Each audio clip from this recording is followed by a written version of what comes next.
Jak z takiego dźwięku przejść na taki w 1 godzinę? Przejdźmy do montażu.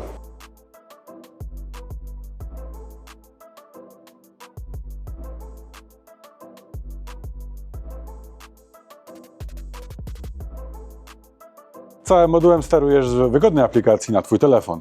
Co więcej, każdy profil dźwięku możesz dostosować pod swoje preferencje. Taki głośnik możesz zamontować w każdym samochodzie, samodzielnie lub z naszą pomocą. Wejdź na stronę i sprawdź naszą ofertę.